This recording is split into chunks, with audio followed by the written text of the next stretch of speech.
Hello అండి, అందరూ ఎలా ఉన్నారు? Welcome back to my channel ఫలహారాల బండి.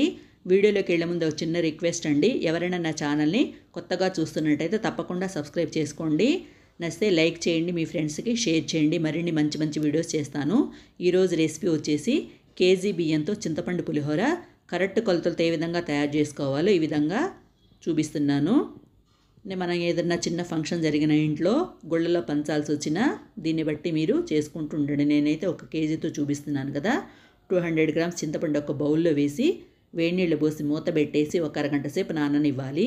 వేడినీళ్ళు పోయడం వల్ల తొందరగా నానుతుందన్నమాట. ఇప్పుడు స్టవ్ వెలిగించి పాన్ పెట్టి 1 టేబుల్ స్పూన్ జీలకర్ర, 2 టేబుల్ స్పూన్స్ ధనియాలు, 1 టేబుల్ స్పూన్ మిరియాలు, 1/2 స్పూన్ మెంతులు. నేనైతే మెంతి పొడి వేసాను, మీరు మెంతులు వేసుకోండి. 1 టేబుల్ స్పూన్ ఆవాలు కూడా వేసేసి వీటన్నిటిని వేయించుకోవాలన్నమాట. కొంచెం వేగనివ్వాలి. కొంచెం వేగిన తర్వాత ఇప్పుడు దీంట్లో 2 టేబుల్ స్పూన్స్ నువ్వులు కూడా వేసేసి వీటన్నిటిని కలిపి మొత్తము మంచి అరోమ వచ్చేంత వరకు, కలర్ మారేంత వరకు వేయించుకోవాలి. చూసారు, ఈ విధంగా వేగింది కదా. ఇప్పుడు స్టవ్ ఆపేసి చల్లారనిచ్చి మిక్సీ జార్లో వేసి మూత పెట్టేసి వీలైనంత మెత్తగా ఈ విధంగా గ్రైండ్ చేసుకోండి. నేనైతే అన్నము విడిగా వండుతున్నాను. మీకు అలా కాదనుకుంటే కుక్కర్లో పెట్టుకోవచ్చు. చూసారా, ఆ గిన్నెలో 4 గ్లాసుల బియ్యం అయితే పోసాను. అంటే 1/2 కేజీ బియ్యం పడతాయి అన్నమాట. ఆ గ్లాస్లో వాటర్ పోసి శుభ్రంగా నీళ్లు పోసి కడిగేసి ఆ నీళ్లు పారబోసేయండి. అదేవిధంగా 3-4 సార్లు చేయండి. తర్వాత మనం ఏ గ్లాస్ అయితే బియ్యం తీసుకున్నాం అదే గ్లాస్తో 8 గ్లాసుల వాటర్ అయితే పోయాలి. తర్వాత ఇంకో 2 గ్లాసుల వాటర్ కూడా పడతాయండి. అంటే విడిగా వండుతున్నాం కాబట్టి మొత్తం కలిపి 10 గ్లాసులు ఇప్పుడే చెప్పేస్తున్నాను. మన కుక్కర్లో వండుకునేట్టయితే 1కి 2 లెక్కన 8 గ్లాసులు అయితే సరిపోతాయి. వేసేసి స్టవ్ మీద పెట్టేసి మూత పెట్టి ఉడికించుకోవాలి.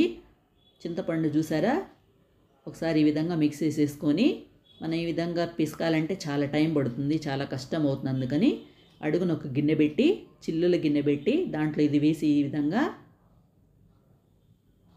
చింతపండు గుజ్జు తీసుకోండి. చివర్లో కొంచెం కొంచెంగా వాటర్ పోసుకుంటూ ఈ విధంగా కలిపేసి మళ్ళీ ఇట్లా పిండేసుకోండి, పిసికేయండి. చింతపండు గుజ్జును తీసుకోండి. మీకు వీలైనంత వరకు చింతపండును గుజ్జు తీసుకోండి. ఒక గిన్నెలో వేసాం కదా, ఇప్పుడు దాంట్లో 2 స్పూన్స్ పసుపు, ఒక 5 పచ్చిమిర్చి ఇలా తుంపులు చేసి అది కూడా వేసేసి వీటన్నిటిని ఒకసారి మిక్స్ చేసేసుకుందాము.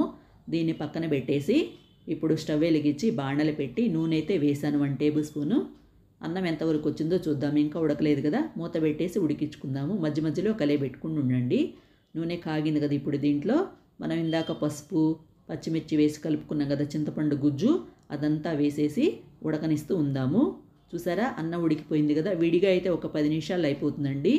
కాకపోతే మీకు ఇలా రాదనుకుంటే కుక్కర్లో పెట్టేసుకోండి. ఇలా ఉడికింది కదా, అన్నం ఉడికిపోయిందనమాట. ఇప్పుడు దాన్ని పక్కన పెట్టేసుకుందాము. చింతపండు గుజ్జుని మధ్య మధ్యలో ఇలా కలుపుకుంటూ ఉండాలి, లేదంటే అడుగంటిపోతుంది. ఇది కూడా ఒక 8 నిమిషాల పాటు ఈ విధంగా ఉడికించుకోవాలన్నమాట. ఎక్కువసేపు ఉడికితే ఎక్కువ రోజులు నిలవ ఉంటుంది. చింతపండు గుజ్జు కూడా నిలవ చేసుకోవచ్చు. దీంట్లో కరివేపాకు, 2 టేబుల్ స్పూన్స్ తురిమిన బెల్లం కూడా వేసి ఒకసారి మిక్స్ చేసేసుకొని ఇంకో 2 నిమిషాల పాటు వేయించుకోవాలి. మొత్తం కలిపి ఒక 10 నిమిషాల పాటు మీడియం ఫ్లేమ్లో మధ్య మధ్యలో కలియబెట్టుకుంటూ ఈ విధంగా వేయించుకోవాలన్నమాట. చూసారా, కన్సిస్టెన్సీ ఈ విధంగా రావాలి, మరీ గట్టిగా రాకూడదు. మనం కలిపేటప్పుడే కొంచెం దగ్గర పడుతుంది. స్టవ్ వెలిగించి బాణలు పెట్టి 50 గ్రామ్స్ నూనె అయితే వేసాను. నూనె కాగిన తర్వాత దీంట్లో ఒక 4 టేబుల్ స్పూన్స్ పల్లీలు వేసేసి వీటిని కొంచెం వేయించుకుందాము. మీకు వేయించిన ఉంటే కనుక డైరెక్ట్గా కలిపేసుకోవచ్చు అన్నంలో వేసేసి. చూసారా, కొంచెం వేగింది కదా. ఇప్పుడు దీంట్లో 2 టేబుల్ స్పూన్స్ పచ్చెనపప్పు, 2 టేబుల్ స్పూన్స్ ఆవాలు కూడా వేసేసి ఒకసారి మిక్స్ చేసేసుకొని వీటన్నింటినీ కలిపి వేయించుకోవాలన్నమాట. ఒకటొకటి వేసి వేయించుకోండి. కొంచెం వేగిన తర్వాత పల్లీలు కొంచెం వేగిన తర్వాత పచ్చెనపప్పు అది కొంచెం వేగిన తర్వాత మినపప్పు అది కొంచెం వేగిన తర్వాత ఆవాలు, ఇంగువ కూడా వేసేసి ఇప్పుడు మొత్తాన్ని కలిపి వేయించుకుంది. ఒక 5 నిమిషాలు అయితే వేగిపోతాయి అన్నమాట. దీంట్లో ఒక 10 ఎండుమిర్చి ఉంటుంది, అది కూడా వేసేసి, తుంపులు చేయలేదు నేనైతే డైరెక్ట్గా వేసాను, అది కూడా వేసేసి వీటన్నిటిని కలిపి వేయించుకోవాలి. ఇప్పుడు దీంట్లో కరివేపాకు కూడా వేసేసి వేయించుకోండి. కరివేపాకు చిటపట్లాడిందంటే మీకు వేగినట్టు. నూనె బాగా కాగిందంటే కరివేపాకు వేయగానే ఇట్లా వేగిపోతుందన్నమాట. చూసారా, వీటన్నింటినీ కలిపి వేయించుకున్నాం కదా, దీన్ని కూడా పక్కన పెట్టేసుకుందాము.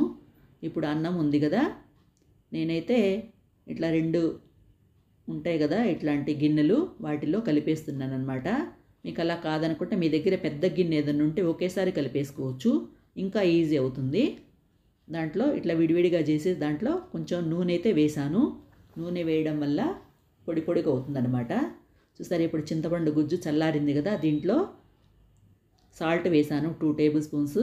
మనం వేయించుకున్న పసనపప్పు, మినపప్పు, ఆవాలు, జీలకర్ర, ఎండుమిర్చి ఇవి కూడా వేసేసి, ఇప్పుడు మనం ఇందాక మిక్సీ పట్టుకున్నాం కదా పొడి, అది కూడా వేసేసి ఒకసారి అన్నిటినీ మిక్స్ చేసేసుకుందాము. మొత్తం వేసేసుకోండి. మనం కేజీ బియ్యానికి 200 గ్రామ్స్ చింతపండు కదా, దానికి తగినట్టుగా ఈ పొడంతా సరిపోతుంది. ఇది కూడా వేసి ఒకసారి ఈ విధంగా మొత్తాన్ని కలిపి మిక్స్ చేసేసుకుందాము.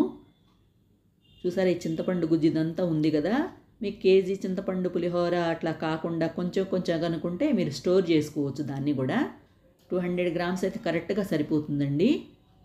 పులుపు ఎక్కువ తినేవాళ్ళైతే 200 గ్రామ్స్, కొంచెం తక్కువ తినేవాళ్ళైతే 175 అట్లా వేసుకోండి, సరిపోతుంది. ఇప్పుడు దీంట్లో సాల్ట్ వేస్తున్నాను. ఇందాక సాల్ట్ వేసాను కదా, చింతపండు గుజ్జులో చూసుకొని వేసుకోండి. అది కూడా వేసేసి ఒకసారి ఈ విధంగా కలిపేసుకుందాము. ఇదిగోండి, ఇలా వెడల్పుగా ఉండే గిన్నెలు అయితే, ఇట్లాంటి బౌల్స్లో అయితే మీకు ఈజీగా తొందరగా ఆరిపోతుంది అన్నమాట చింతపండు అది బియ్యం అనేది, అన్నం అనేది. ఇదిగోండి, మిగిలిన చింతపండు గుజ్జు కూడా వేసేసి మిక్స్ చేసేసుకుందాము.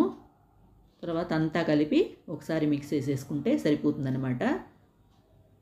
నా దగ్గర పెద్ద పెద్ద గిన్నెలు లేవు కాబట్టి ఇలా విడివిడిగా చేస్తున్నాను. ఒక గిన్నె ఉంటే కనుక మీ దగ్గర పెద్దది, దాంట్లో డైరెక్ట్గా కలిపేసుకోవచ్చు అన్నం చల్లారబెట్టేసి. చూసారా, మొత్తం కలుపుకున్న తర్వాత ఈ విధంగా చింతపండు పులిహోర అయితే రెడీ అయిపోయింది. మీరు కూడా ట్రై చేసి ఎలా వచ్చిందో కామెంట్ చేయండి. నచ్చితే లైక్ చేయండి, షేర్ చేయండి, సబ్స్క్రైబ్ చేయడం మాత్రం మర్చిపోవద్దు. Thank you.